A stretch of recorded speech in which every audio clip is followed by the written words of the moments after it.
Welcome to Saki's kitchen. Chicken fried biryani பண்ண போகிறோம். கடாய் வச்சுருக்கேன், எண்ணெய் ஊற்றுறேன். கடாய் காஞ்சிடுச்சு, எண்ணெய் ஊற்றுறேன்.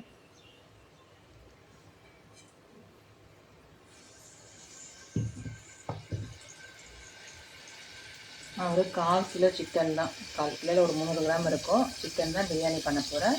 எண்ணெய் காயட்டும். இப்போ இதில் ப்ளைன் மிளகாத்தூள், ப்ளைன்னா வெறும் ப்ளைன் கிடையாது, இதில் நான் தனியாகவும் போட்டு அரைச்சி வச்சுருக்கேன். போட்டுட்டு சிக்கனை போட்டுடலாம். அடுப்பை ஸ்லோ பண்ணிடலாம். பண்ணிவிட்டு இது கலந்து விட்டுருவேன். இந்த சிக்கனுக்கு மட்டும் தேவையான அளவு உப்பு போடலாம். இது கலந்து விட்டுட்டேன். இது பாருங்கள், அப்படியே வந்து தண்ணி ஊற்றாத இந்த எண்ணெயிலே அது வேகணும். இப்போ நம்ம மூடி போட்டுடலாம். இதில் கொஞ்சம் இஞ்சி பூண்டு பேஸ்ட் போடுவோம். அப்புறம் பிரியாணி தாளிச்சுன்னு இருக்கேன், அதில் கொஞ்சம் போடலாம்.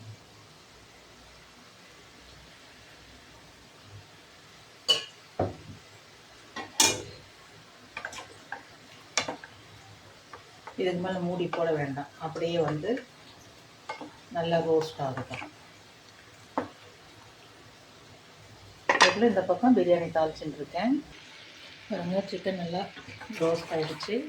இந்த பக்கம் பிரியாணியும் தாளித்து விட்டுட்டேன். இன்னும் கொஞ்சம் நேரம் நல்லா ரோஸ்ட் ஆகட்டும். அதுக்குள்ளேயே அந்த பிரியாணி வந்து ஆஃப் பிரியாணி ஆகி தம் போடும்போது காட்டுறேன் உங்களுக்கு. பாருங்க, சூப்பராக உப்பு கறி மாதிரி ஆகிடுச்சு. நல்லா ரோஸ்ட் ஆகிடுச்சு பாருங்கள். இது அப்படியே கூட சாப்பிட்லாம், நல்லாயிருக்கும். இப்போது பிரியாணி நான் தம் போட போகிறேன். அதில் இப்போது இதை போட்டுக்கலாம்.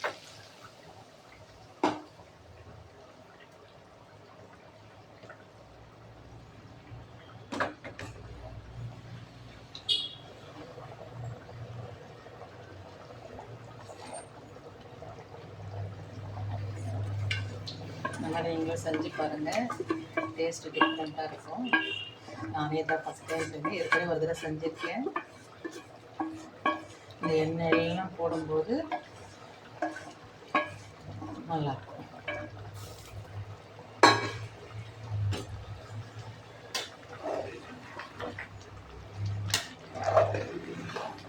லைட்டாக கலரி விட்டுட்டு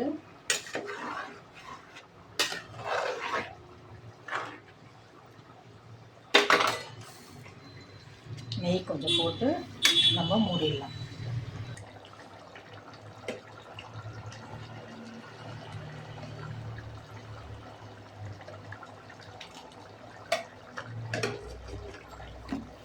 அப்படியே நம்ம மூடி போட்டுடலாம். அடுப்பை ஃபுல்லாக ஸ்லோ பண்ணிடலாம். ஒரு 20 நிமிஷம். பாருங்கள், சூப்பராக ஆகிடுச்சு பிரியாணி. நல்லா எண்ணெய் பிரிஞ்சு மேலே வந்துடுச்சு. இப்போ அப்படியே பொறுமையாக கலரிடுவோம்.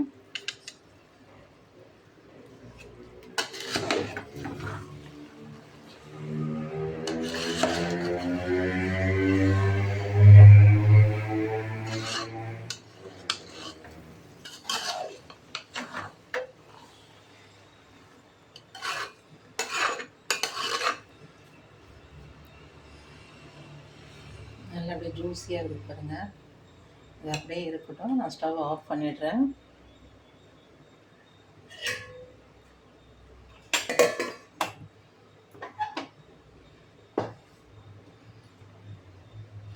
பிடிச்சிருந்தா லைக் பண்ணுங்கள், சகீஸ் கிச்சனை சப்ஸ்கிரைப் பண்ணுங்கள்.